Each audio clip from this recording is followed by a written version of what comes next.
¿no? Porque yo les voy a enseñar en cuarto.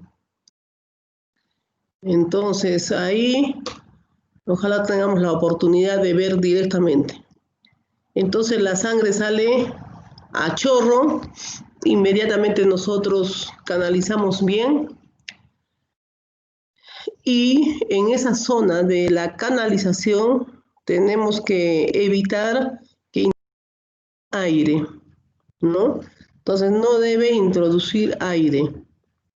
Canalizamos bien todo, hacemos una vez que nosotros ya hemos conectado la conexión del equipo, en este caso jalamos un poquito de sangre en la jeringa, vemos que no hay aire en ninguna parte, volvemos a introducir, pasamos un poquito de cloruro de sodio ya sin aire, y una vez ya se supone que está pasando o está permeabilizada la arteria. Otro detalle importante es que si ustedes, por ejemplo, tienen al paciente que está tomando la presión arterial invasiva, hemos hecho todo el procedimiento bien, con asepsia, hemos conectado, hemos revisado que no haya aire, hemos lavado el sistema para que salga bien la presión arterial, está tomando la presión arterial, todo está bien, pero en determinado momento, ha pasado una hora que están controlando la presión arterial, y otra vez quieren otra muestra de sangre, ¿no? Porque quieren ver cómo es el paciente, quieren analizar. Entonces ustedes abren la llavecita, conectan la jeringa de 5 centímetros de preferencia y van a retirar la sangre. Para retirar esa sangre va a salir sangre con cloruro de sodio, porque ya les dije, pasamos cloruro de sodio para que esté permeable. Entonces va a salir sangre con cloruro de sodio. Esa muestra no sirve. ¿Por qué? Porque cuando ustedes analicen en la máquina de analizadora de gases, va a salir con demasiado cloruro, que es falso, ¿no? Eso es falso. Entonces, y está diluida con cloruro, también es falso. Entonces, ¿qué hacemos? Nosotros retiramos por la llave esa sangre, con ese cloruro retiramos hasta que salga pura sangre. En ese momento, cuando sale pura sangre, recién obtenemos esa muestra y esa muestra es la que va a ir al laboratorio. Y esa muestra será la que nos va a indicar cómo es el paciente. Ahora, también su compañera lo dijo, cuando ustedes retiran el catéter, este es el catéter que le han retirado, ¿no? Perdón, la aguja, que han retirado la muestra con gases, así retiran ustedes, y esa aguja la van a hincar en un cuadradito de GB para proteger el orificio de la aguja, y así llevan al laboratorio. También existen unos tapones, o sea, viene el cuadradito de esponja o de GB y viene una tapita especial para tapar también la jeringa. Entonces, si tiene la jeringa con la muestra de gases que van a llevar al laboratorio, tienen la aguja que la ponen en el GB. O la sacan la aguja con mucho cuidado para no hincarse y le ponen el tapón que tapa la jeringa. Y así se envía la muestra. Por ejemplo, si estamos en sala de operaciones, la muestra en el hospital, depende del lugar donde estén, tiene su analizador de gases. Llevan de frente, ¿no? Siempre con una gasa. Yo lo recomiendo así, siempre con una gasita. Siempre, porque siempre hay manchas de sangre. Entonces, una gasita y llevo a la máquina. Pero vamos a suponer que ustedes están en tópico de emergencia y ahí no hay la máquina de gases, ¿no? Entonces hacen lo mismo, ¿no? El GB o la tapita, acá en la jeringa ponen un esparadrapo y ponen el nombre del paciente. El nombre del paciente, el seguro y pueden poner incluso la fecha, ¿no? Y así con una gasita envuelta, le dan al personal de técnico con su papel, con una orden o solicitud para pedir análisis de gases. En ese papel o orden que van a hacer ustedes de análisis de gases sanguíneos y electrolitos, en ese papel, ustedes tienen que poner el nombre del paciente, el seguro del paciente, la fecha y la hora que han sacado esa muestra. Y ahí marcan gases sanguíneos, porque hay un papel, en cada hospital van a encontrar un papel, un formulario donde nosotros llenamos y marcamos con X, AGA, ¿no? Gases sanguíneos arteriales, AGA y electrolitos. Hacemos aspa o una cruz con lo que queremos analizar con esta muestra. Firmamos y enviamos así al laboratorio. Entonces el personal del laboratorio recibe esta jeringa. 2 centímetros de sangre arterial es el ideal, 2 centímetros de sangre arterial. Hay casos en que es bien difícil obtener la sangre arterial, puede ser 1 centímetro, pero el ideal es 2. Entonces, esa muestra que ustedes envían está rotulada con el nombre, acá le han puesto el nombre, y además está con solicitud o formulario llenado y firmado por ustedes. Entonces, en el laboratorio generalmente demoran media hora o 20 minutos de repente. Tienen que estar atentos ustedes porque es gases arteriales, se requiere rápido el resultado para ver, ¿no? Generalmente es bien rápido. Si nosotros lo hacemos en la máquina directa, nosotros en la máquina que tenemos, eso lo hacemos en menos de 3 minutos, ¿no? Lo otro ya es un trámite que demora un poquito más, pero también es un examen que se hace rápido porque queremos ver todo al instante, ¿no? Esa es la manera de enviar la muestra de sangre arterial. Ahora, una vez que nosotros tengamos los resultados de los gases sanguíneos, agarramos, ¿no? Tenemos el resultado, vamos a suponer, a mí me dan acá, ¿no? Este es el resultado, ¿ah? Entonces yo agarro y digo, tiene bicarbonato, por decir 18, está bajo.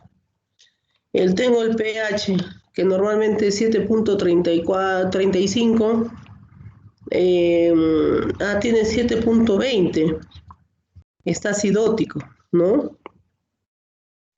El lactato, que generalmente debe ser menor de 0,5 o de 1, el lactato, de repente el lactato me empieza a venir 5, 4.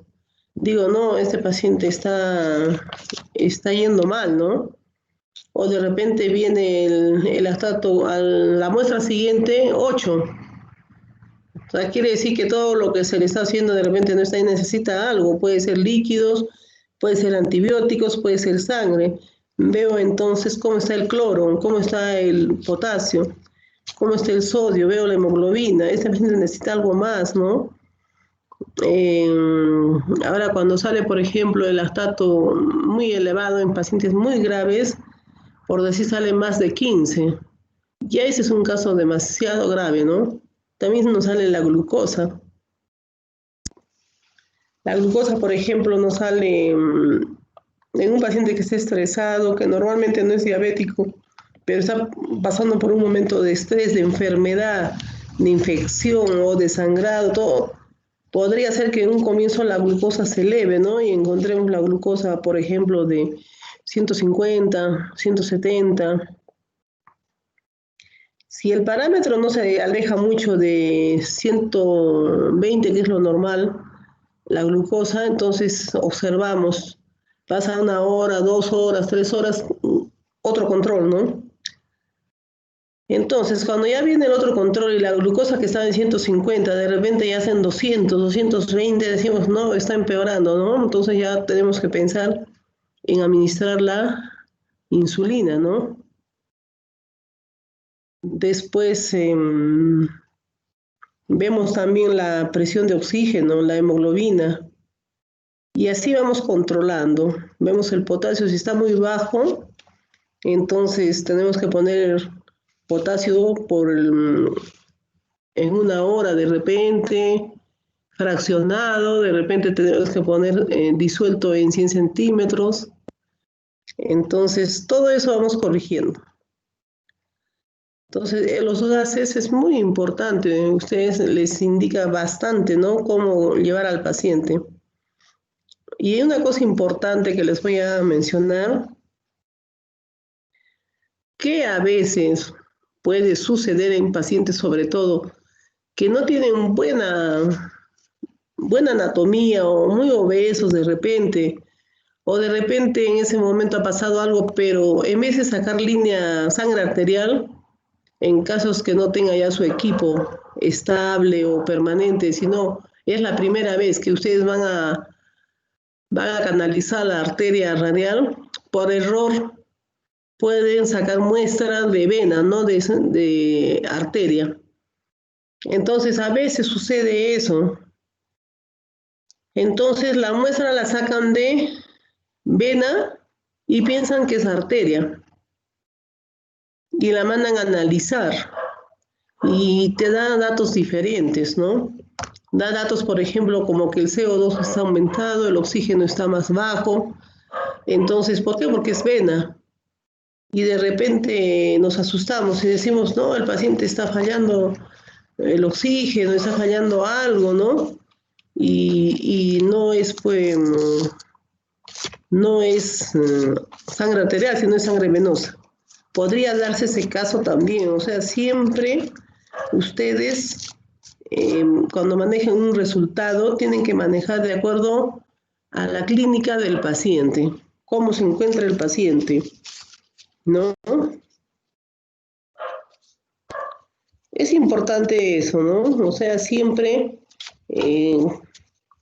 pensar que si la clínica está yendo bien y el resultado está exageradamente alterado, entonces pensar en la posibilidad que es vena y no es arteria.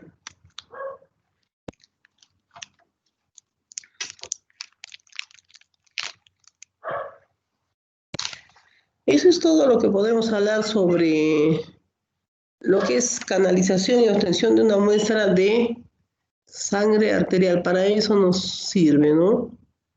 Y la vena nos sirve para administrar los líquidos, el tratamiento medicamentoso, farmacológico, la sangre y es de varios calibres, en diferentes zonas, puede ser central o puede ser periférica, ¿no? El ejemplo de central es a nivel del cuello o zona cervical, y a nivel periférico es a nivel de la región del antebrazo. Generalmente es en el lado del radial, ¿no? En el lado radial. Todo lo que es a nivel del primer dedo es radial y a nivel del quinto dedo es cubital.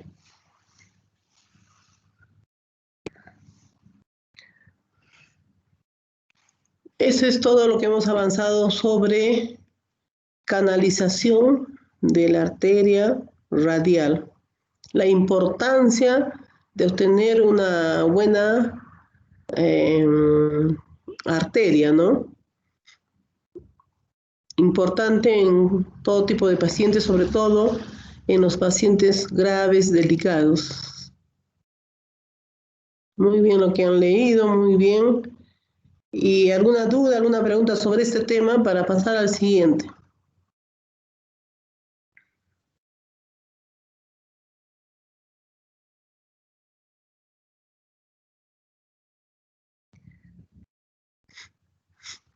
Nos vamos a pasar ahora a hablar. ¿Se acuerdan que hemos visto en las prácticas anteriores, hemos visto cuando un paciente llega donde nosotros y puede ser que el pulso se altere, se puede alterar también la presión arterial, se puede alterar la respiración? En resumidas cuentas, alteración de las funciones vitales, ¿no? Hemos analizado bien lo que es las funciones vitales y hemos visto a través del video cómo se atiende a la respiración, ¿no? Cuando hay una depresión respiratoria. Les manifesté que cuando el paciente todavía respira, pero está bajando la saturación, se coloca una máscara, pero cuando ya no respira el paciente, se le coloca otra máscara y a presión positiva se da ventilación en forma manual. También hemos visto que como nosotros no vamos a poder estar 1 hora, 2 horas ventilando al paciente, bolseando al paciente, es mejor intubar. También hemos visto la intubación. Hemos visto el monitoreo igual, ¿no? Entonces, en esa práctica les quiero mostrar cada cosa que hemos usado en el video. Les voy a explicar ahora las partes o cómo se usa con calma, ¿no? Para que vean ustedes lo que vieron en el video, pero ahora explicado poco a poco. Y si tienen alguna duda, también preguntan. Entonces vamos a pasar a la demostración. Si es que no se ve el video, no se escucha bien, me avisan también.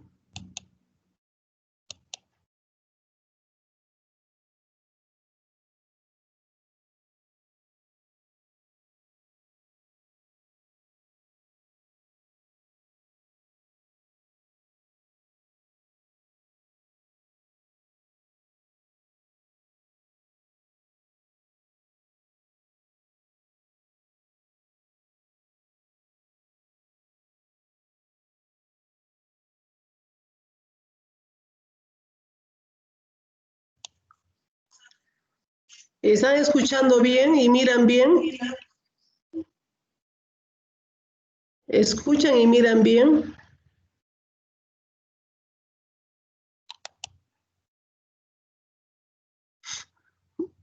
¿Escuchan y miran bien el video? Doctora, yo no escucho el audio del video. No se escucha. Ya vamos a ver. Ahora vamos a conectar. Pero ven la pantalla. Sí, sí se ve. Sí, Ya, doctora. ya, vamos a ver ahora. Ya. Y la bolsa. Nosotros vamos a tener acá. Ahora sí se escucha. Ya, todo conforme, ya, muy bien.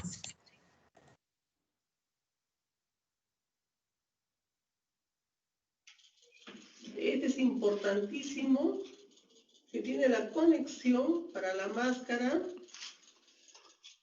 y tiene la conexión para la bolsa. En este extremo de acá va a haber unas válvulas que van a permitir la inspiración y la expiración.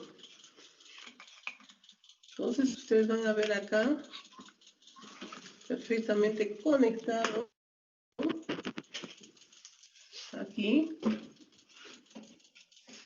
las válvulas. Entonces vamos a tener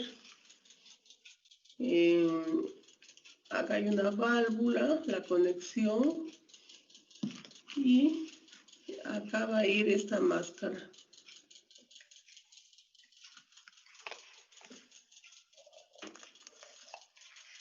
Esta máscara, como ustedes van a mirar, tiene una forma triangular y una forma recta. Es muy importante esta forma triangular, que es la que va a ir sobre la nariz, y esa parte recta sobre el mentón. Pues esta es la forma adecuada de colocar la máscara. Vamos a tener aquí, en esta parte posterior, si ustedes observan bien, una conexión. Esta conexión permite poner, como su nombre lo dice, una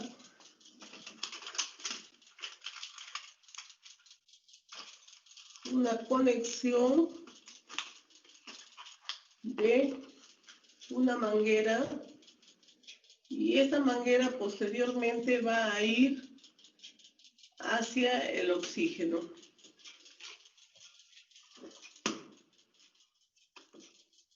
Ustedes verán esta cámara, esta cánula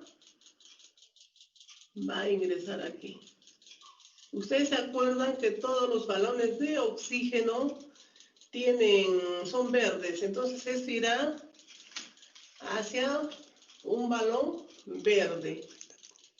Entonces, una vez que ustedes hayan colocado bien el oxígeno, van a proceder a colocar al paciente de esta manera y van a voltear. Entonces, el movimiento es inspiración, expiración, inspiración, expiración. Entonces, es importante la conexión hacia el oxígeno para dar 100% de oxígeno al paciente que no respira. De lo contrario, si nosotros quitamos esta conexión, vamos a estar dando el oxígeno del 21%, que es el oxígeno del medio ambiente. Una consideración muy importante es que este ambú o ventilador manual se usa para los pacientes que no respiran. Por lo tanto, vamos a dar una presión positiva a un paciente que no respira y empieza a bajar la saturación de oxígeno, o es un paciente que ha hecho depresión respiratoria por algún fármaco o alguna droga que se le ha colocado y se ha producido la depresión respiratoria. Entonces ya tenemos bien claro lo que es el ambú o ventilador manual. Entonces ahora vamos a ver, si el paciente respira, inhala y exhala, pero no tiene la fuerza normal para respirar y la saturación empieza a disminuir, entonces en ese momento nosotros vamos a usar esta máscara. Miren, esta máscara que es diferente, ¿no? Entonces esta máscara es para un paciente que respira todavía. Vamos a colocarla así. Igualmente, vamos a colocar con oxígeno. Entonces, con esta respiración del paciente, vamos a ir mejorando la saturación de oxígeno. Entonces, la máscara es usada en un paciente que todavía tiene respiración. Ahora, otra forma de dar oxigenación al paciente que aún respira pero baja la saturación de oxígeno va a ser a través de la bigotera o cánula binasal. Entonces, como ustedes verán, es de la bigotera o cánula binasal que se coloca a nivel de los orificios nasales de esta manera. ¿Sí? Igualmente va a conectarse a un balón de oxígeno. Entonces, las formas más comunes tenemos la respiración espontánea, pero con disminución de la fuerza de inspiración y expiración usamos la bigotera o usamos la máscara. Si el paciente ya no respira, le damos la ventilación manual. Pero ¿qué sucede? Si el paciente es cuello ancho o cuello corto, es obeso, y nosotros vamos a querer dar esta ventilación, es muy probable que no eleve el tórax, ¿Por qué? Porque no está entrando el oxígeno como nosotros quisiéramos. Entonces vamos a alinear la vía aérea. La vía aérea la tenemos así, un poco arqueada. Nosotros vamos a alinear la vía aérea. ¿De qué manera? Extendiendo el mentón, miren, extendiendo el mentón. Y además colocando este tubo, como lo ven, este tubo orofaringeo o tubo de Mayo. Este tubo de Mayo se coloca hacia el paladar superior primero, se gira dentro de la boca, se empuja sobre la lengua y va a quedar así. ¿Qué permite este tubo de Mayo? Este tubo orofaringeo. Permite que la lengua se despeje de la vía aérea y libere la vía aérea. ¿Por qué? Porque la base de la lengua está obstruyendo, y si es un paciente con depresión, en ese momento que tiene depresión respiratoria, la lengua se cae hacia atrás y no vamos a poder ventilar con el AMBU. Entonces, es de ayuda muy importante este tubo orofaringeo o tubo de Mayo, que nos permite ventilar, y la manera correcta es, si yo le pongo al paciente de esta manera, miren, ventilo, voy a ver que el tórax eleve. Igual manera, le controlo la saturación de oxígeno y vemos que la saturación ha mejorado.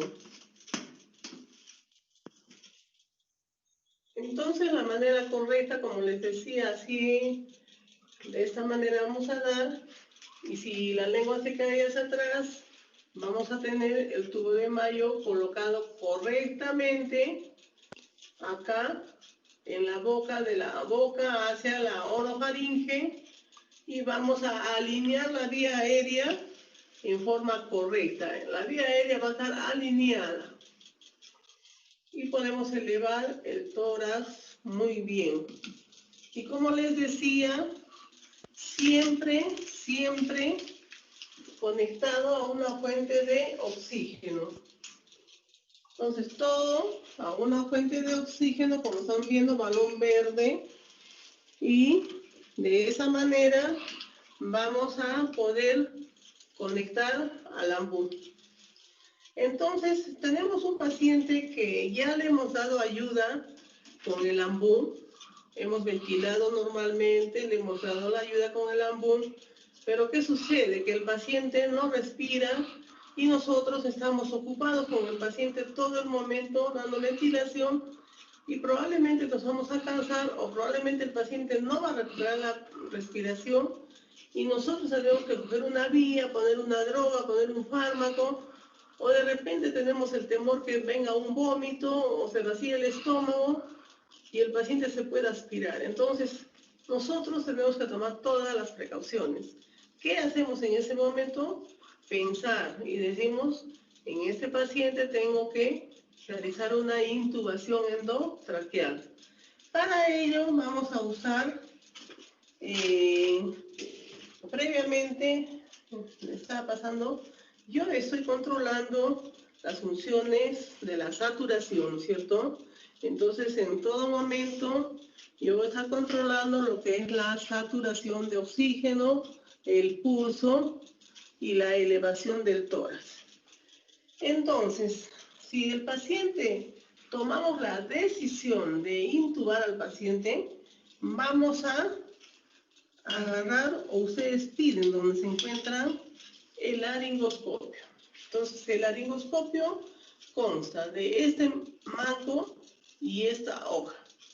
Entonces, como ustedes verán, acá tenemos una ranura, ¿ven? Acá tenemos una ranura, y en este también tenemos otra ranura. Entonces, ¿cómo se realiza correctamente el armado del laringoscopio? De esta manera. diagonal y así. A este nivel ustedes van a ver que tengo un foco que se va a prender y de esta manera tengo listo el laringoscopio. Ahora, este es para un adulto. Si quiero para un niño, podemos usar este que es más chico. Entonces ustedes miren, es más chico. Si podemos usar para un paciente que es un poco más adulto también, pero no tan gordo, no tan obeso, podemos usar este. Y para los recién nacidos se usa una pala más chica que esta y ya no curva, sino va a ser una con hoja recta para los recién nacidos. Entonces, ¿qué permite este foco que encontramos acá? ¿Qué nos permite este foquito? Permite visualizar la epiglotis y las cuerdas vocales. La manera correcta de hacer intubación es de cúbito dorsal, paciente mirando hacia arriba, se extiende un poco el mentón o se extiende el cuello hacia atrás y con la mano izquierda vamos a agarrar el laringoscopio. Vamos a introducir por encima de la lengua, introducimos y sobre la lengua hacemos este movimiento, nos agachamos por acá y vamos a ver, nosotros vamos a ver por aquí, que a este nivel vamos a encontrar, si yo veo por acá, a ese nivel va a estar la epiglotis y las cuerdas vocales, acá, a este nivel. Una vez que yo encuentre la epiglotis y las cuerdas vocales, procedo a la intubación. Tengo acá el tubo endotraqueal y mirando bien, introduzco este tubo así hacia adentro. Una vez que introduzco el tubo, retiro el laringoscopio, lo pongo para un lado y el tubo queda a esta altura.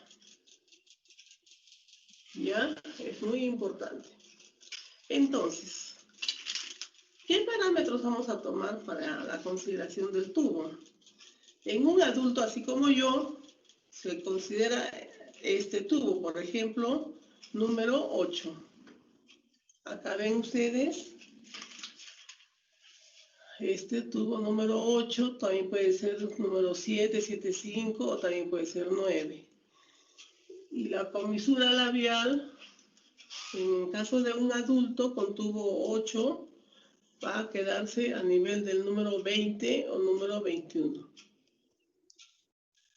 Como verán, ustedes, este es un tubo endotraqueal de una sola luz que contiene acá, si ustedes ven con claridad, acá contiene un globo que está desinflado y tiene esta manguerita fina con un conector. Y acá tiene la conexión principal que va a ir hacia un ambú o hacia una máquina ventilatoria. Entonces, ¿nosotros qué hacemos? Vamos, la manera correcta es, este aire que está acá, perdón, acá no hay aire. Nosotros tenemos aire en esta jeringa y vamos a introducir acá y vamos a inflar. Es poquito ese aire, vamos a aumentar más.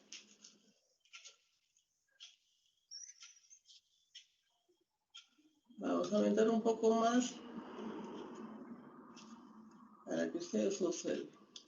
En este momento desconecto la jeringa, esto dejo al aire y compruebo que este tubo, ¿ven? Está bien el globo, no se desinfla. Estamos probando el tubo. Entonces, si está bien, otra vez retiro el aire, miren.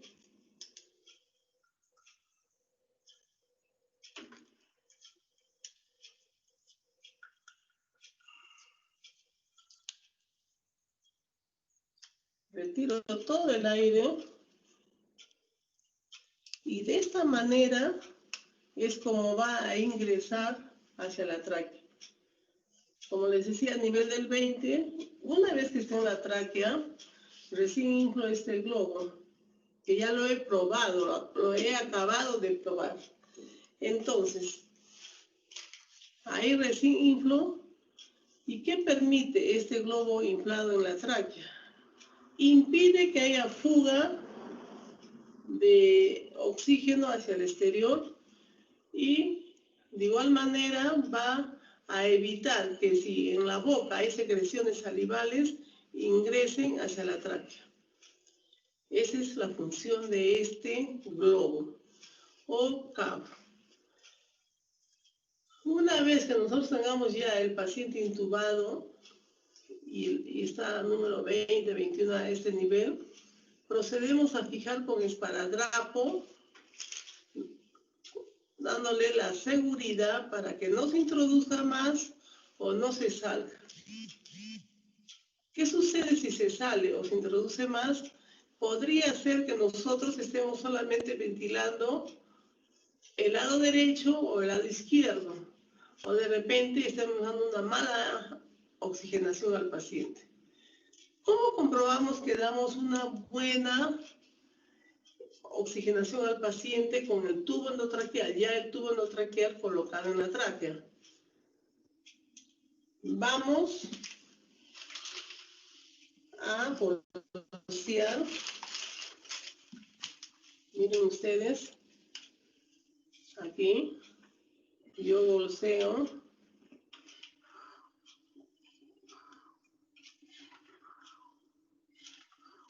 entonces vamos a ver que el tórax tiene que elevar, ¿no? El tórax tiene que elevar de tal manera que sea simétrico, ¿no?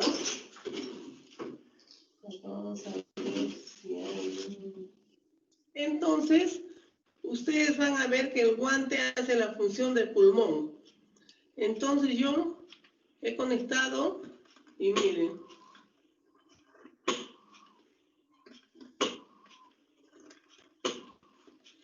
Está correctamente. Pero ¿cómo yo me doy cuenta que voy a ventilar bien? Porque puede ser que esté ventilando solamente el pulmón derecho, más no el izquierdo. Entonces yo tengo que tener primero la comisura a nivel del 20 o 21. Segundo, ver que eleve el tórax en forma simétrica y agarrar un estetoscopio y auscultar el emitórax derecho y el emitórax izquierdo. Y comprobar a la vez simultáneamente la saturación de oxígeno. Entonces estoy comprobando la saturación de oxígeno. Y por último, una cosa muy importante es que a este nivel vamos a conectar una conexión que es parecida a esta, así miren, parecida a esta, que va a ser el capnógrafo. Ese capnógrafo va a ir, así miren, va a ir hacia un monitor, acá, hacia un monitor. Y en el monitor vamos a tener la capnografía, que va a ser la prueba definitiva que estamos en tórax y que estamos ventilando bien en ambos pulmones. ¿Por qué? Porque hay muchos casos que estamos en la tráquea, y estamos ventilando simétricamente ambos emitórax. Hay muchos casos en que el paciente es obeso, la ventilación es difícil, la intubación es difícil y el paciente, con todas las dificultades que tenemos, podemos hacer una intubación a ciegas. ¿Cuándo se dice que es una intubación a ciegas? Cuando no vemos la epiglotis. No vemos las cuerdas vocales, estamos intubando a ciegas por la anatomía, la forma del paciente. En esos casos tenemos la duda. Entonces introducimos el tubo endotraqueal y de repente, al conectar nosotros con el ambú, no se eleva el tórax. O posiblemente creemos que se eleva el tórax, pero está elevándose el estómago. Entonces, en ese momento, tenemos tanta duda que usamos el estetoscopio, el oxímetro de pulso y finalmente el capnógrafo. Si en el capnógrafo no sale la curva, es que estamos en exófago. Es muy importante ver la coloración de la boca, la saturación de oxígeno, y si no tuviéramos capnógrafo y tenemos mucha duda, retiramos el tubo sin tener temor, inmediatamente lo sacamos el tubo y ¿qué hacemos en ese momento? Seguimos ventilando así. Vamos a seguir ventilando así, siempre con el tubo orofaríngeo. Ventilamos, oxigenamos al paciente, oxigenamos bien. Y una vez que hemos logrado establecer nuevamente la saturación, entonces hacemos otro intento de intubación, otra laringoscopía, y ahí tomamos en cuenta los parámetros para intubar. Estas son las maneras correctas ante un paciente con intubación difícil o un paciente que tiene cuello gordo, cuello corto, o también un paciente que tiene micrognatia, el mentón tiene pequeño, entonces no vamos a visualizar la epiglotis. Son los casos muy especiales. Entonces, hasta el momento hemos visto lo que es el ambú, la máscara, hemos visto lo que es la bigotera, hemos visto el tubo endotraqueal, hemos visto lo que es el laringoscopio, ¿no? Que es muy importante. Entonces, hasta aquí, hasta este momento, hemos tenido todo lo que es la vía respiratoria. ¿Qué usamos para monitorizar en ese momento? Este es un ejemplo pequeño de osímetro de pulso. Vamos a usar un monitor, como ustedes verán acá, un monitor con los cables que vamos a usar para la función cardíaca. Y acá tenemos este electrodo que va a ir al tórax, miren, acá. Después vamos a colocar, este es otro oxímetro de pulso. Este es el oxímetro de pulso que me pongo al dedo. Y también tenemos el mango para calcular la presión arterial no invasiva. Entonces, vamos a colocar, este es el mango del tensiómetro que vamos a colocar en el paciente según esta línea que vemos acá. Esta línea debe ir donde es el latido. Vamos a colocar la no invasiva, que va a salir en ese nivel, acá. Entonces es una manera de monitorizar la presión arterial no invasiva. Después vamos a tener acá ese nivel, el electrocardiograma, que se detecta con estos electrodos, ¿no? ¿Cuál es la manera correcta de colocar? Así. Vean, así. Con una pinza. Este electrodo es nuevo. Entonces ustedes se van a dar cuenta acá. Tiene una lámina. y acá dentro hay un gel. Entonces, ¿cuáles son las consideraciones? Que en este caso tenemos un electrodo nuevo. Entonces sacamos esta capita, saco la capa y este gel, toda esa parte va a ser conectado a hombro derecho, este hombro izquierdo y apes. ¿Cuáles son las consideraciones? Es que la piel esté limpia, que no tenga grasa, sudor. Si el paciente está con fiebre, entonces no va a pegar bien, ¿no? Si el paciente está sucio, igual, con grasa también. Entonces agarramos un algodoncito, una gasa, y vamos a proceder a limpiar esa zona que quede seca. Y una vez que quede seca podemos pegar el electrodo. Este electrodo, si queremos tener más, podemos poner un esparadrapo encima para que quede fijo. Entonces tenemos los tres que son los básicos, podemos en algunos casos usar 5, pierna derecha, pierna izquierda, pero en este caso son los 3, ¿no? En este caso vamos a obtener acá el ritmo sinusal, ¿ya?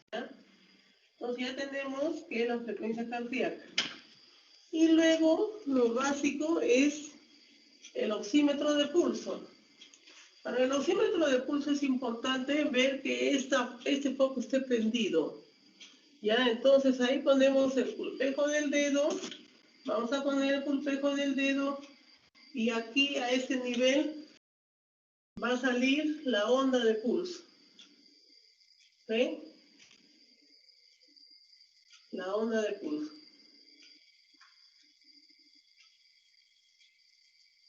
Entonces, esa es otra manera de monitorizar. Entonces, nosotros tenemos al paciente monitorizando las funciones vitales permanentemente, administramos los fármacos, si hace depresión respiratoria, antes de administrar los fármacos, tenemos al paciente que respira y tiene esta máscara. Colocamos los fármacos anestésicos y deja de respirar. Entonces procedemos a darle ventilación a presión positiva. Una vez que acabe la acción de los fármacos anestésicos, que es entre 1 a 2 minutos, procedemos a la intubación, que es esto, ¿no? La intubación. Así, la intubación. Entonces, después que pasamos esta intubación, colocamos bien, verificamos bien, vamos a pasar a la fase de mantenimiento. Entonces, en ese momento nosotros vamos a conectar a través del tubo endotraqueal este filtro. Este filtro vamos a colocar a este nivel y a este nivel vamos a conectar la máquina de anestesia. Vamos a suponer que la máquina de anestesia va a ser colocada acá. Entonces, una vez que colocamos la máquina de anestesia en relación al tubo endotraqueal, al paciente le va a ingresar, así, háganse de cuenta que el ampú es la máquina de anestesia, le va a ingresar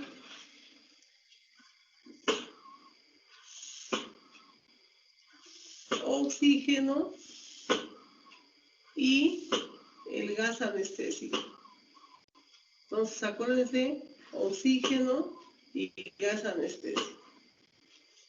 Entonces, ya estamos en la fase de mantenimiento de la anestesia y estamos con una buena monitorización del paciente. Esas son las consideraciones generales. Acá tenemos esa sonda. Esta es una sonda de aspiración. ¿Y en qué momento la vamos a usar? La vamos a usar en el momento que vamos a querer extubar al paciente. El paciente va a estar con el tubo a este nivel, con el globo cerrado y las secreciones que vamos a dejar Entonces, como ustedes verán, esta sonda, quizás no la ven bien acá, es una parte verde, y acá en este extremo tiene su apertura. Entonces, cuando ya acaba la anestesia o queremos estudiar al paciente, como les dije, acá está el tubo endotraqueal, está con este globo cerrado, pero en ese momento el paciente puede tener secreciones en la boca, ¿no? Entonces nosotros, antes de estudiar al paciente, esta sonda vamos a conectar acá. Miren, vamos a conectar aquí y vamos a aspirar. Entonces agarro, yo prendo.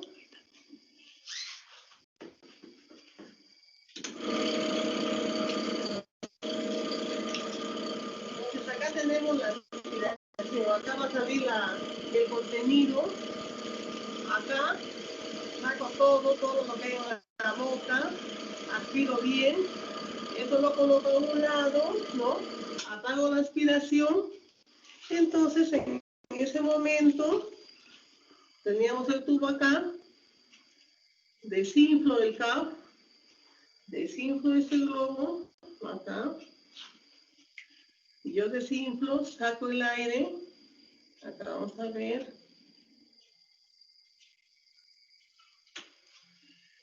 Teníamos así, desinflo. Y una vez que el paciente tiene una buena respiración espontánea y ya no está bajo efectos de anestesia, ¿no? Porque todo el momento estaba con anestesia, pero ya yo le he ido quitando la anestesia. El paciente tuvo pérdida de conciencia, pero como el fenómeno de la anestesia es un proceso reversible, el paciente empieza a recuperar la conciencia. Al recuperar la conciencia va a respirar, yo le afeo las secreciones, desinflo el globo y procedo a la extubación. Una vez que yo retiro el tubo endotraqueal, el paciente va a tener una respiración espontánea, normal. Entonces yo en ese momento recurro a esta máscara. O voy a recurrir a la bigotera. Entonces también puedo recurrir a la bigotera. Imagínense, el paciente ya está despertando de la anestesia, está despertando, la bigotera porque respira. La máscara porque respira. Pero ¿qué sucede si yo le retiro el tubo endotraqueal y se deprime en ese momento? Por uno u otro motivo que puede suceder. Entonces yo voy a colocar el tubo de mayo, nuevamente lo coloco, para elevar la lengua y procedo a ventilar con el ambú.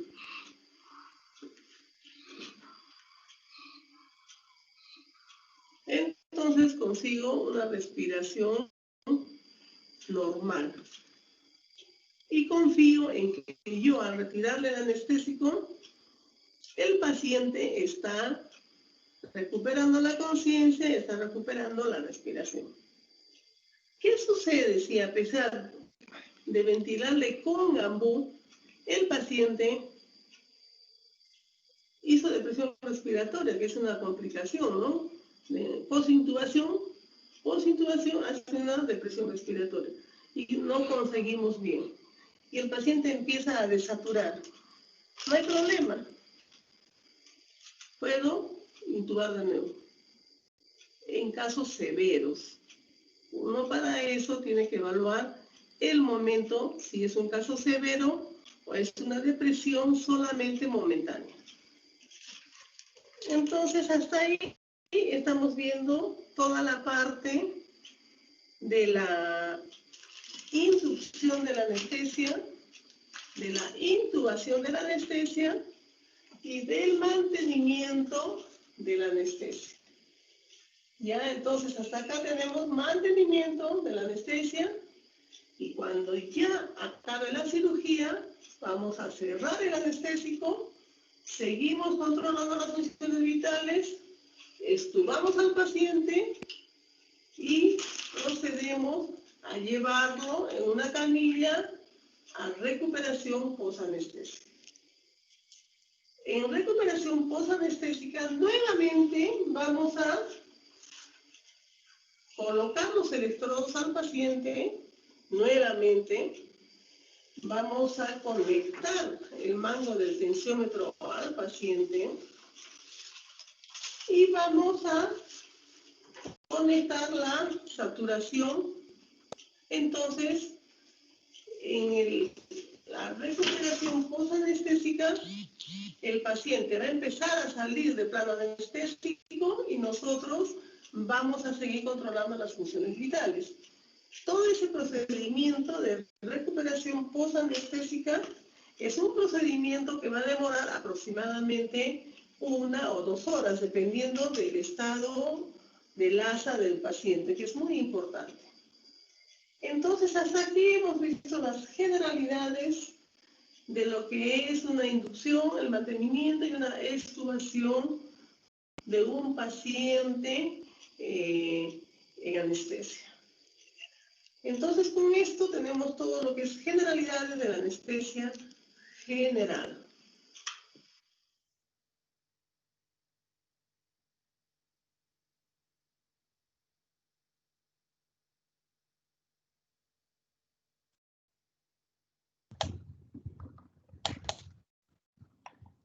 ¿Alguna pregunta que tengan que hacer?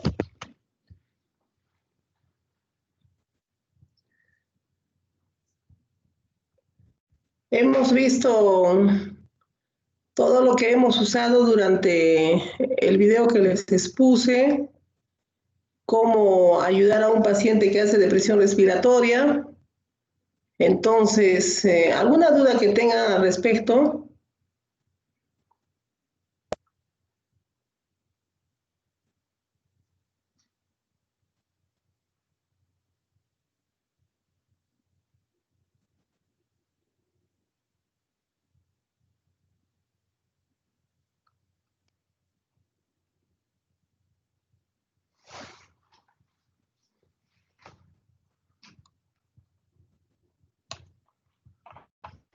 Vamos a preguntar entonces de lo que hemos hablado.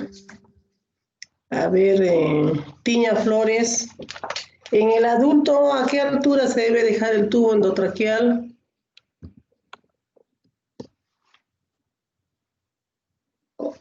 ¿Qué parámetros tomar del tubo endotraqueal?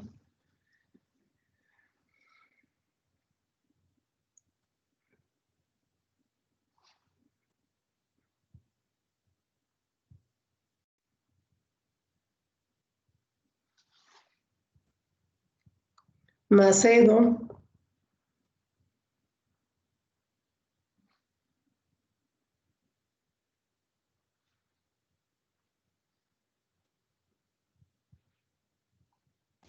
Se tiene que utilizar el de 8. ¿Ya? Sí, también se puede utilizar normalmente el de 8, pero también se puede utilizar el de 9 o el de 7. ¿Ya? ¿Y a qué altura se debe dejar en la comisura labial el tubo?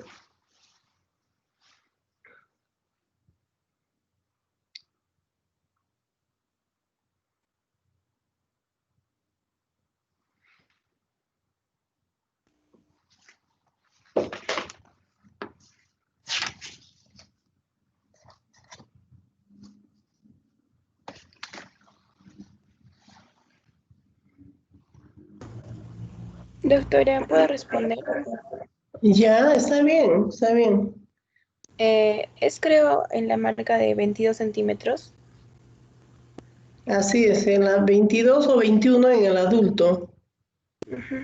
La idea es de que el tubo endotraqueal, mirando ese número de 21 o 22, no se introduzca más, porque se puede ir hacia un lado nomás, o también no se salga, ¿no? Y estaríamos ventilando mal los pulmones. Entonces, esa es la idea de tener una marca determinada en el adulto, en el niño, en el recién nacido. O sea, cuando intubamos al paciente, hemos visto que se fija con esparadrapos el tubo, ¿no? El tubo endotraqueal, después de mirar el número 21 o 22, entonces se fija. La idea es ventilar bien, correctamente, y que el aire o el oxígeno que se administra al paciente se distribuya en forma simétrica a ambos campos pulmonares. A ver, vamos a ver si por acá lo vemos al tubo para repasar eso.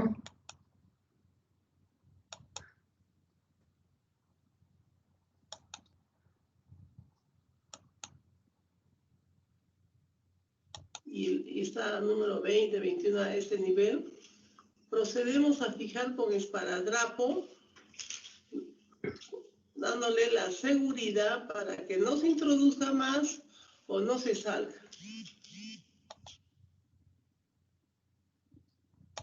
¿Qué sucede si se sale o se introduce más?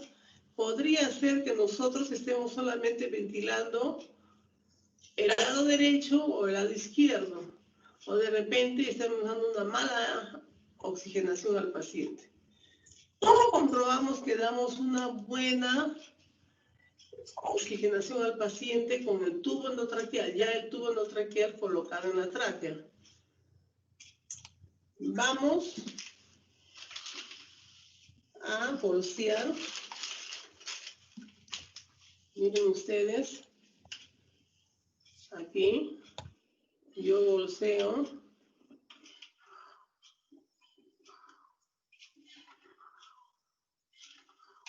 Entonces, vamos a ver que el tórax tiene que elevar, ¿no? El tórax tiene que elevar de tal manera que sea simétrico, ¿no? Vamos a ver si hay... Entonces, ustedes van a ver que el guante hace la función del pulmón. Entonces yo he conectado y miren.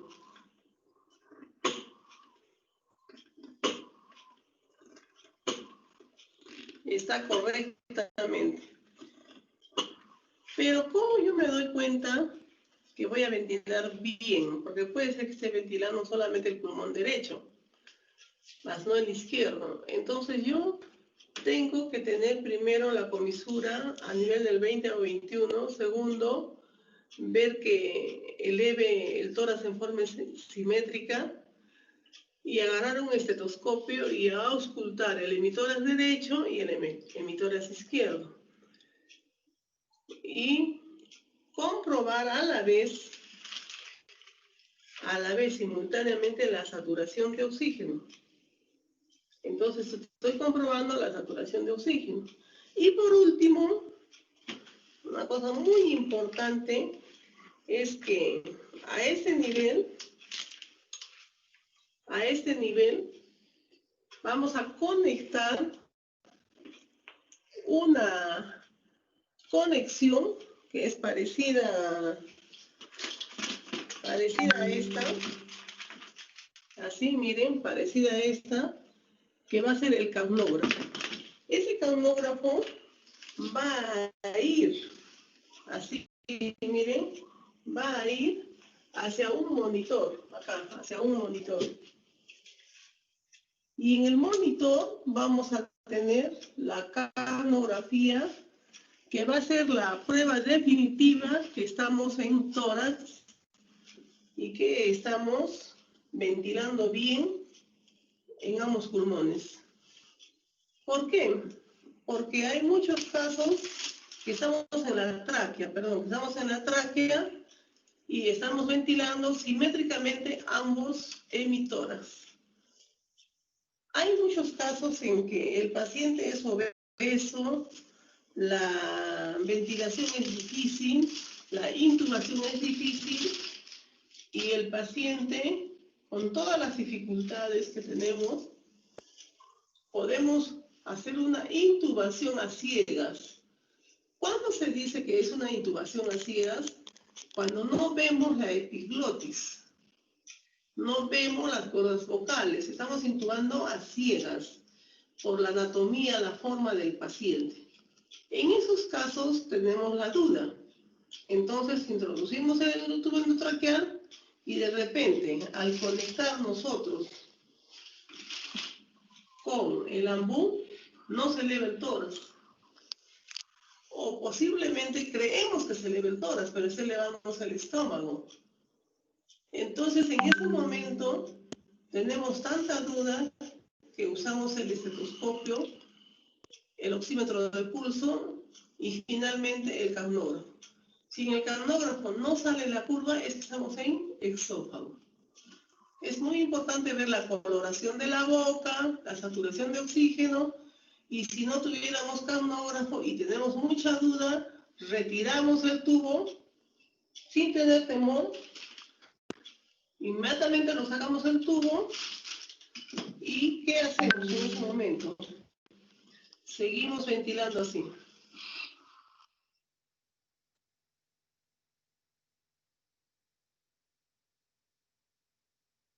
Ya.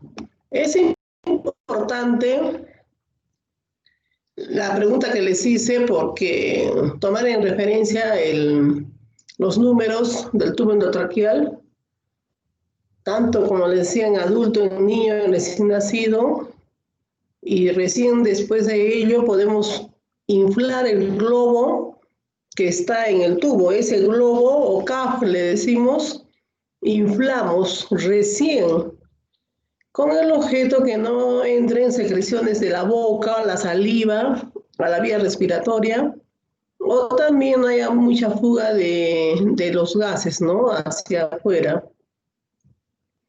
En el recién nacido, como su nombre lo dice, recién nacido, y todas las estructuras son bien delicadas, bien suaves, entonces generalmente no se pone ese tubo, ese CAF, ese globo.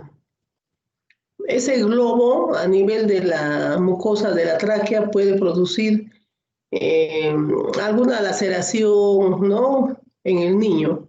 Ahora, cuando se usa también en un adulto por bastante tiempo, también puede producir laceración, puede producir inflamación a ese nivel. A pesar que ese globo o CAF solamente hace volumen, o sea, ocupa un espacio, no hace presión. Antes había tubos endotraqueales con ese globo que hacía presión, era peor, ¿no? O sea, producía secuelas posteriores. Entonces, eso es importante considerar la colocación del tubo. Es importante también la colocación de la máscara, o sea, la zona triangular o en punta va sobre la nariz y la otra, la parte recta va sobre el mentón. Y nuestra mano es importante también colocar en forma de C, de tal manera que agarramos bien la máscara y con los 3 dedos agarramos el mentón. Entonces la máscara sobre la cara es con el dedo pulgar y el índice. Y con estos 3 dedos que restan es el mentón. De tal manera que esa es la forma correcta para dar una buena ventilación al paciente. Eso es importante, ustedes ya traten de memorizar, de fijar tanto las imágenes como los conceptos, porque al final, cuando se encuentren ustedes solos, ya no van a tener miedo, van a tener así seguridad de poder agarrar una máscara, de poder agarrar un ambú, o de poder agarrar un laringoscopio, ¿no? Y si es un paciente que ustedes no saben si comió o no comió, tener esa precaución de tener también la aspiración. Entonces ustedes ya con la práctica que les estoy haciendo van teniendo esa precaución, ¿no? De imaginarse, ¿no? El paciente delicado, en estado que no respira, y ustedes se imaginan ya haciendo lo que yo les estoy enseñando, ustedes haciendo, ¿no? Tener la aspiración a la mano y saber que existe eso, ¿no?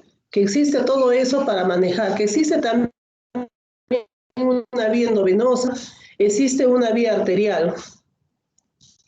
Y también han visto el monitoreo de la frecuencia cardíaca, que puede ser con el oxímetro, que mide la saturación de oxígeno y la frecuencia cardíaca, o también con el uso de los electrodos, que además de la frecuencia cardíaca nos mide el ritmo cardíaco o ritmo sinusal, ¿no? Donde nosotros podemos ver y observar la presencia, si es un ritmo cardíaco normal o si hay presencia de extrasístoles, arritmias cardíacas. Entonces ya ustedes en el primer encuentro con el paciente tienen ya casi la mitad de las cosas que se debe realizar a un paciente, la mitad de su tratamiento se podría decir, porque han hecho ya casi todo, ¿no? Solamente ahora falta respuesta, ¿no? Del paciente. Eso es lo que quiero que ustedes aprendan, insistan sobre esa, memoricen, siempre estar en ese pensamiento, ¿no? ¿Qué debo hacer? ¿Qué debo aprender? ¿Dónde va lo que aprendo? ¿Dónde lo aplico? ¿No? Doctora, Sí. doctora, dos consultas. En el caso de la que hemos estado hablando sobre la intubación a ciegas, en el caso de los pacientes difíciles, como el caso de los obesos, cuello corto, ¿qué deberíamos hacer en el caso de que la intubación se vaya, como usted nos dice, en el esófago y nos demos cuenta que no está marcando en el capnógrafo? No, esto no estimularía un reflejo que podría causar peligro de aspiración. Sí, sí, todo eso puede pasar dependiendo del estado del paciente. Todo puede pasar, inclusive el paciente que administramos la anestesia, le hemos puesto ya el propofol, le hemos puesto relajante y de acuerdo a la dosis, porque todo se maneja de acuerdo a la dosis y de acuerdo al estado físico del paciente, ¿no? Pero sí, a veces nos pasa de que uno le coloca las dosis de acuerdo al estado físico del paciente, de acuerdo a todo lo que se va a hacer. Sin embargo, en el momento de hacer la intubación, se puede presentar reflejo de tos en ese momento. Ese es el peligro actualmente de la expansión del aerosol del paciente con COVID, ¿no? Que pueda presentar un aliento, una tos, lo que sea leve, y haya la expulsión hacia afuera del virus, ¿no? Esa es una.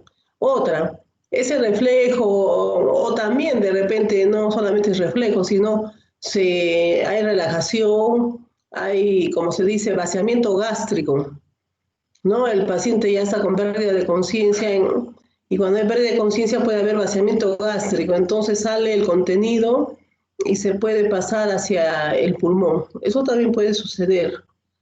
Entonces, por eso les decía, como ustedes no saben, cuando reciben a un paciente, si comió o no comió, eso es un riesgo grande, ¿no? Ustedes van a hacer la intubación y de repente me están haciendo la intubación y en ese momento viene el contenido gástrico, o sea, eso se da, o sea, se ha visto en la realidad, ¿no?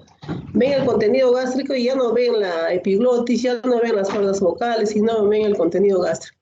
Ese es un alto riesgo de aspiración y en una complicación que puede ser fatal, ¿no? No fatal en ese momento, sino después porque da una neumonía por aspiración del contenido gástrico. Entonces, ¿qué se hace en ese momento? Por eso les decía, tener a la mano siempre un aspirador. O sea, cuando ustedes estén frente al paciente que no saben de dónde va a venir, de dónde es, incluso cuando se pone anestesia, estar ya mentalizado, ¿no? De pedir un aspirador. Por favor, un aspirador, vean que funcione, ¿no? Porque todo es rápido de repente, ¿no? En las circunstancias. Entonces, la aspiración, prenden la aspiración, inclusive antes de hacer el procedimiento, en este caso, ¿no? Ver si aspira el agua, entonces está funcionando bien la aspiración. Si ustedes sospechan que puede pasar eso, porque puede pasar, entonces, cuando ustedes vean que el contenido viene, hay varias formas, ¿no? Poner un poco en tren del emburo al paciente si es que se puede. O sea, con la cabeza un poquito abajo y girar la cabeza hacia un lado. De tal manera que el contenido salga hacia un lado, no se salga para un lado y no entre para la vía respiratoria. Esa es una. Otra, hay una maniobra que se aprieta sobre el hueso de ioides acá, en el cuello, de tal manera que presiona el exófago para impedir que salga el contenido, ¿no? Pero eso en el caso cuando ustedes tienen precaución desde el comienzo, pero cuando ustedes vean que ya viene todo el torrente del estómago, entonces tienen la aspiración prendida y empiezan a aspirar rápido, ¿no? Aspiran rápido para poder visualizar y hacer una intubación. En ese momento que ustedes han aspirado y han podido ver y visualizar y han podido intubar, inmediatamente insuflan el globo del tubo endotraqueal, que con eso ustedes están aislando la vía aérea, de tal manera que si hay más contenido, se puede poner una sonda nasogástrica, orogástrica, y ya la secreción sigue saliendo, ¿no? Sigue saliendo. Hay casos en que es tan caótica la situación que siempre es bueno tener 2 tubos endotraqueales, ¿no? Por si acaso. Entonces, un tubo endotraqueal se puede introducir, cuando vean ustedes eso, introducir un tubo al esófago, de tal manera que el contenido ya está aislado, sale hacia afuera por el tubo endotraqueal que han colocado en el esófago. Y el otro tubo ya limpio, todo bien, colocan en la tráquea. Esa es otra forma. Entonces, siempre ver cuál es la idea principal de este momento de pensar, ¿no?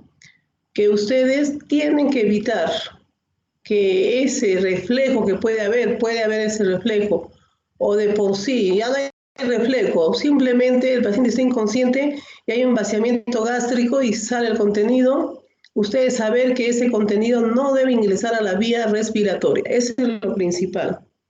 Con la aspiración, con la posición o con la intubación en el esófago para que salga hacia un lado todo el contenido. Ese es el mecanismo. Y el ideal es intubar inmediatamente e insuflar el globo. Y hay casos en que se ha pasado el contenido siempre a la vía respiratoria. Entonces, ¿qué hacer en esos casos? Hacen todos ustedes, aspiran, limpian las secreciones, han intubado, han insuflado el globo y sin embargo hay contenido en la vía respiratoria. ¿Qué se hace? Tienen también ustedes una sonda de aspiración más delgada, limpia o estéril, aparte, ¿no? Tienen otra sonda más delgada o piden, ¿no? Acá hacemos una sonda de aspiración más delgada. Entonces, ustedes en ese momento pueden introducir unos 4 centímetros, inclusive más, pero empiecen con 4 centímetros de cloruro de sodio por el tubo endotraqueal. Ustedes ya tienen la certeza que está en la tráquea. Introducen 4 centímetros de cloruro de sodio.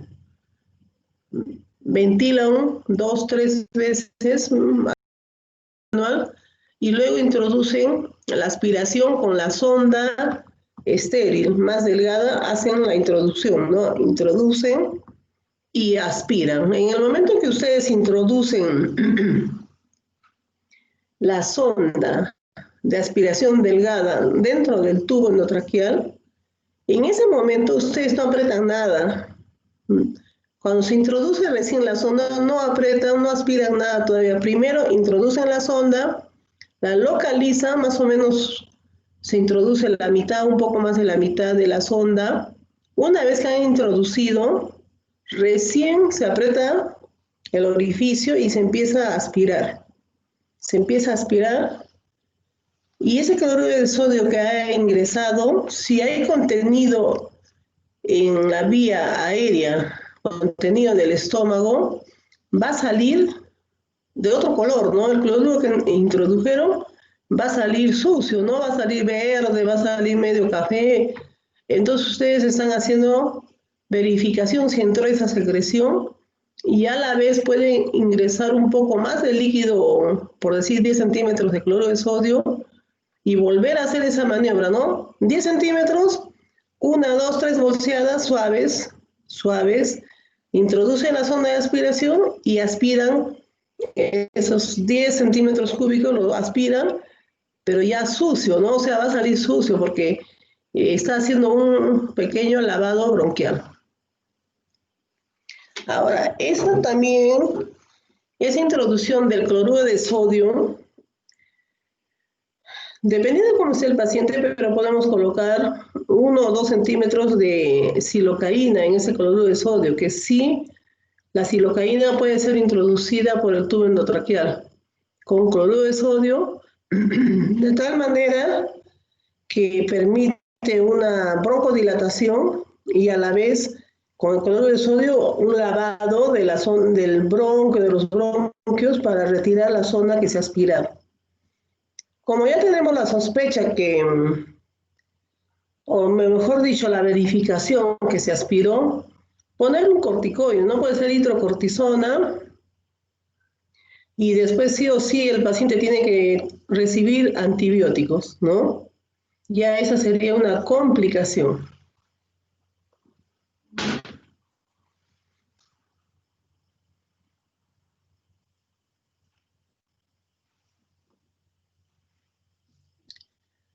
Otra pregunta. Doctora, una pregunta. Sí. Cuando se introduce el laringoscopio, ¿se puede producir algún daño en las cuerdas vocales hasta el punto de dejarlo sin voz? Cuando se introduce el laringoscopio. Sí. No. El laringoscopio se introduce de tal manera que no afecta a las cuerdas vocales porque no va a entrar hacia adentro, ¿no? O sea, nosotros al hacer la laringoscopía es para visualizar otis y además visualizar las cuerdas vocales, pero el tubo endotraqueal no va a tocar las cuerdas, perdón, el laringoscopio no va a tocar las cuerdas vocales. Quizás sí pueda chocar con la epiglotis, más no con las cuerdas vocales. Entonces, anatómicamente está la epiglotis y acá prácticamente adentro están las cuerdas vocales. Y el laringoscopio llega hasta acá. Entonces, cuando se introduce el tubo endotraqueal, introduce por acá, ¿no? El tubo endotraqueal. Entonces, el tubo endotraqueal sí va a atravesar la apertura de las cuerdas vocales, ¿no? Y esa introducción debe ser siempre en forma correcta, nada a la fuerza, y uno tiene que ver que esté abierta las cuerdas vocales. A veces puede ser a ciegas. En el caso de ser a ciegas, el tubo debe entrar suave y no sentir un stop. Si uno siente un stop, no puede hacer a la fuerza, ¿no? Ahí puede malograr algo, ¿no? Entonces, siempre la intubación es suave, con delicadeza, y si es a ciegas, se siente un stop, ahí se intenta de nuevo, pero no se fuerza, nada debe ser así forzado. Ya, doctora, gracias. Muy bien.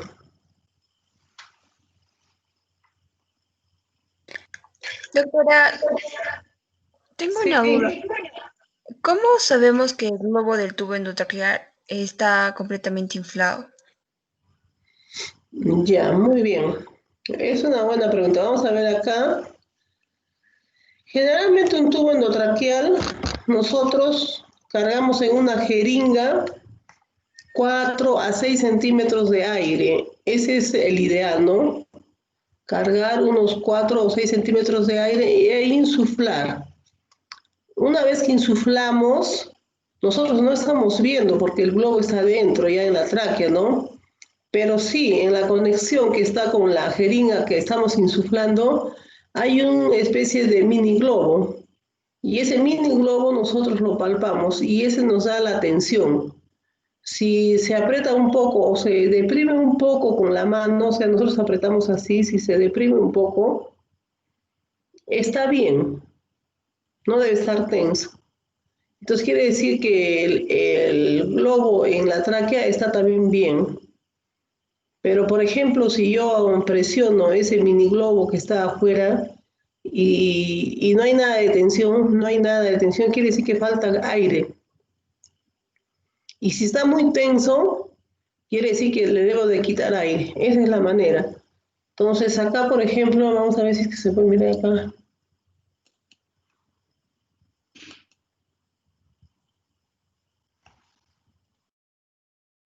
Bigotera. Hemos visto el tubo endotraqueal.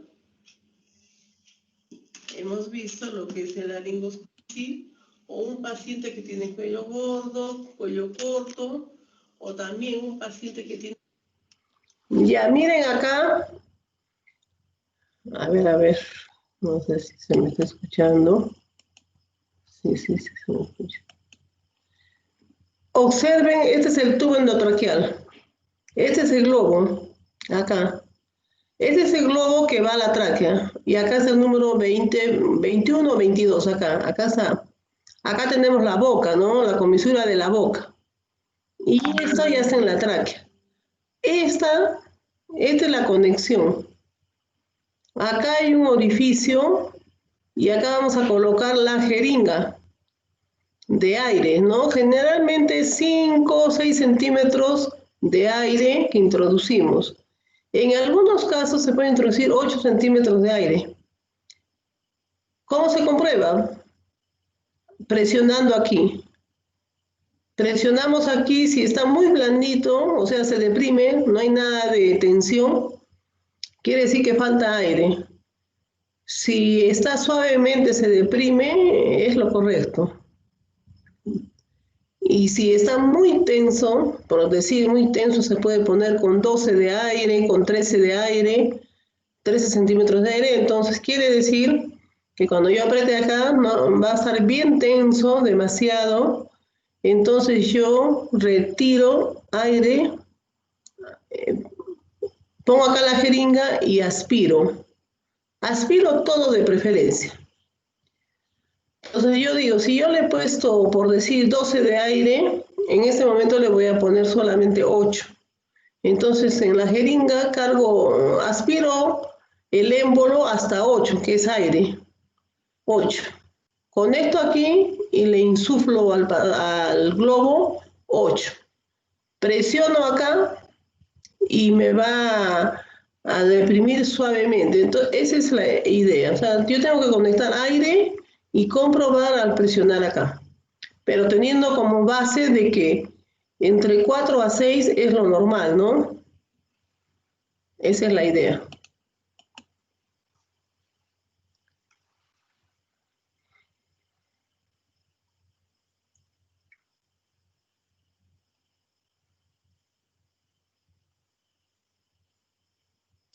Doctora, ¿Sí?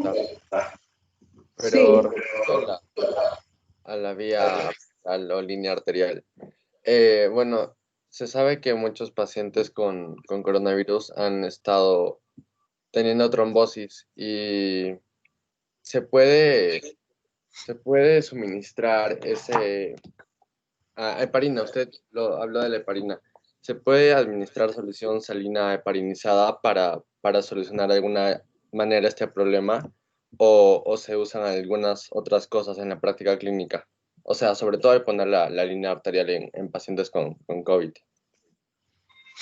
Ya, en los pacientes con COVID se coloca, como les he dicho, toda la técnica, todo es igual, todo es idéntico, no varía nada.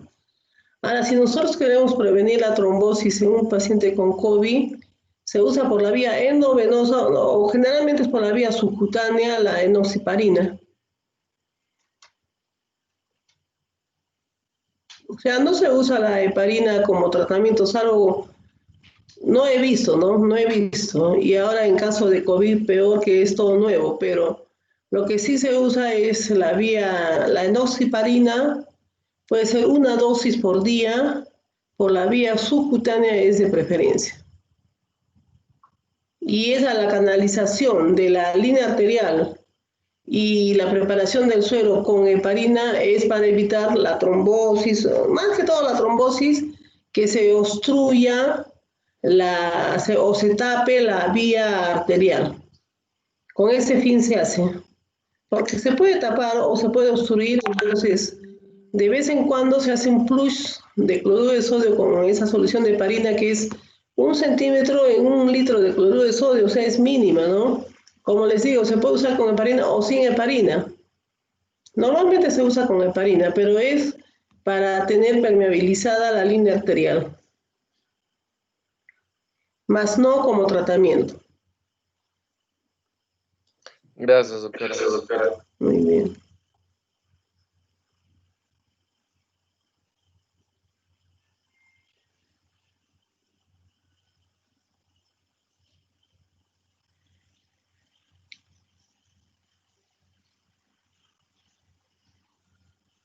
¿Alguna pregunta más? Creo que ya la semana que viene, si no me equivoco, ya empezamos los exámenes.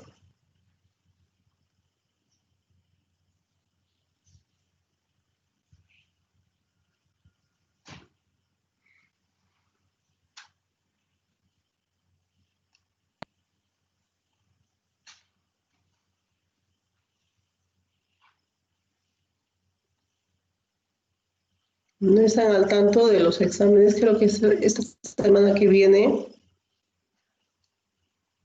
Si no me Creo equivoco, la que es a semana partir del pasada, 9, doctora. A partir del 9, ya estamos bien entonces. Entonces acá vamos a acabar la práctica. Si no hay otra pregunta que hacer. El tema que van a tratar para la siguiente va a ser la infusión de líquidos, ¿no? Cloruro de sodio, el uso de los líquidos, ¿no? Como son los cristaloides y los coloides. El uso de los líquidos cristaloides y coloides. Para el próximo lunes. Si no hay otra pregunta que hacer, acá vamos a dar por terminada la práctica. Doctora, una pregunta más. En el Sí, caso de dime. que nos encontremos en emergencia y que no contemos con la máquina de ventilación, ¿cuánto tiempo podríamos Sí. durar haciendo la ventilación mecánica en un paciente? Ese es el problema, porque miren, ustedes tienen que dar ventilación hasta que el paciente, hasta que te traiga un ventilador mecánico, y como de repente tú eres interna en ese momento y tienes que hacer otras actividades o atender a otro paciente, te ves dificultado, tienes que pedir ayuda. Tienes que pedir ayuda porque mientras el paciente no respira, no recupera la conciencia ni la respiración, se tiene que ventilar y ventilar y ventilar, o sea, no hay otra.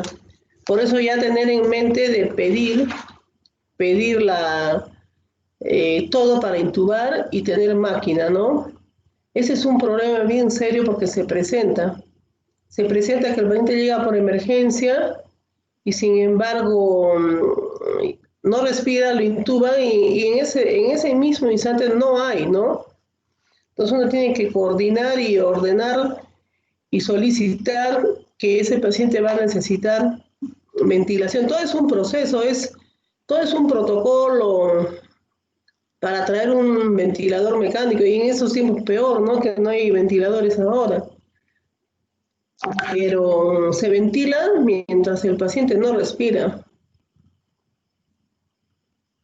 Y muchas veces se van a dar cuenta de que están ventilando y no hay nadie quien les ayude, porque de emergencia atienden, ventilan, intuban al paciente, ventilan y de repente todo el mundo se va, ¿no? Entonces hay que pedir ayuda. Hay que pedir ayuda y efectivizar la traída de un ventilador mecánico. Ahora, los ventiladores mecánicos hay los más simples y los más complicados. Entonces, siempre ustedes cuando estén así haciendo sus prácticas o estudiando, siempre preguntar ¿y qué ventiladores tienen o qué cosas se usan, ¿no? O dónde está el oxígeno, dónde están las máscaras, dónde está esto. Entonces, ir familiarizándose para que nada las agarre de sorpresa.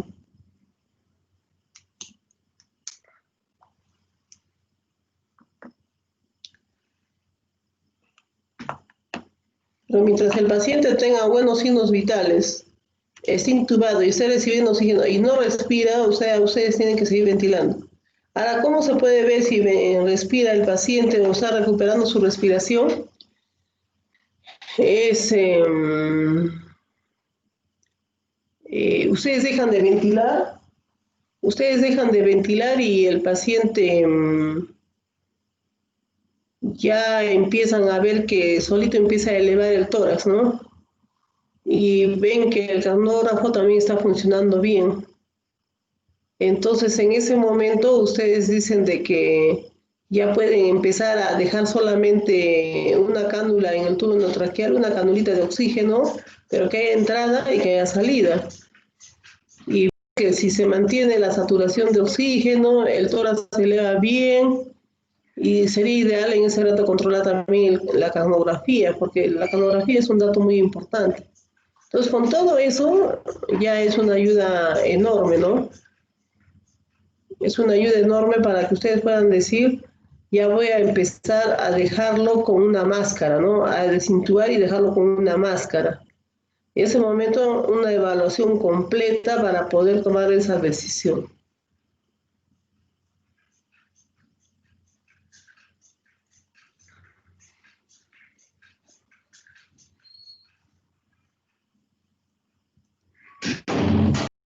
Interno tiene que estar controlando todo, ¿no? Si es que hay una cosa, si hay otra. Inclusive estar, como se dice, atentos. Si es que un paciente que está con ventilación en la cama tantos, ya ese paciente, ya ese ventilador está desocupado, está listo para otro paciente. Y ahora que estamos pasando la pandemia, ese es el problema severo, ¿no? Severo, severo, severo. Que en los picos más altos que ha habido en julio y en agosto, no había ventiladores, ¿no? No había ventiladores, se acabaron. Han tenido que conseguir más ventiladores. Después, los pacientes con máscara, ¿no? Con máscara. Ha sido bien, bien terrible la situación. Entonces, el ideal es de que se evite los contagios, se cuide mucho con el objeto de que no se llegue a tener necesidad de los ventiladores, porque no hay, pues, no hay ventiladores.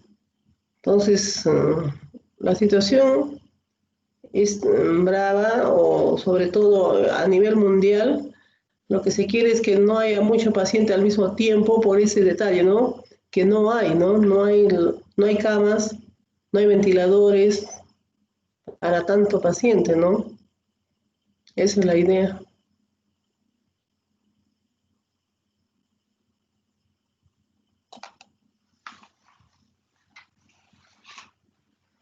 Doctora, yo tengo una pregunta. ¿Cómo? Tenía una pregunta sobre la canalización de la vía arterial. Es que yo leí que había una prueba de Allen que se hacía previo a la punción de la arteria radial y buscaba saber si las arterias eran permeables o evaluar su perfusión. Entonces quería saber qué tan importante era aplicar esta prueba antes del procedimiento. Ya, justamente esa prueba también me olvidé de mencionarles y les iba a mencionar, pero se pasó, que es muy importante, sobre todo en los pacientes que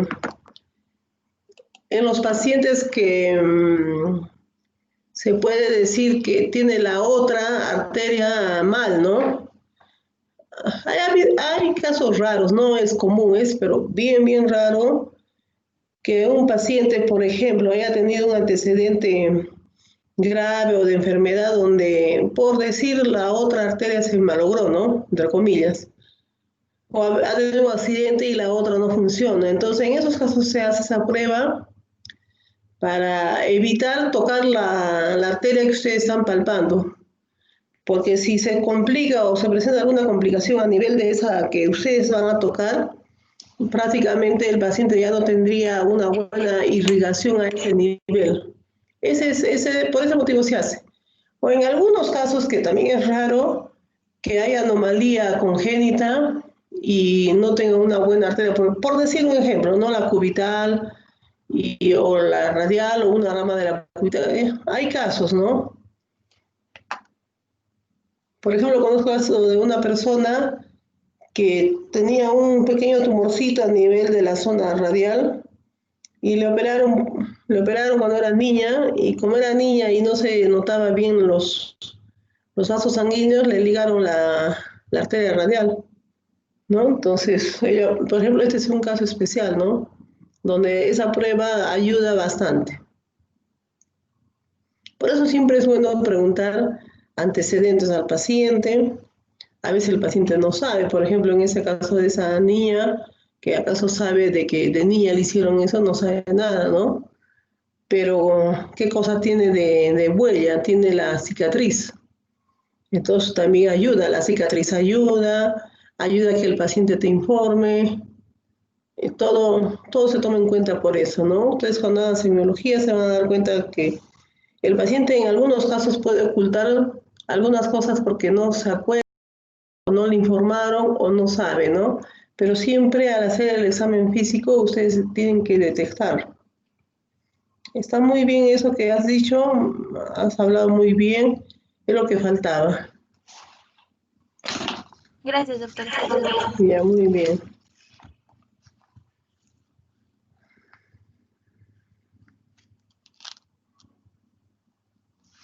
Muy bien han leído. Está muy bien.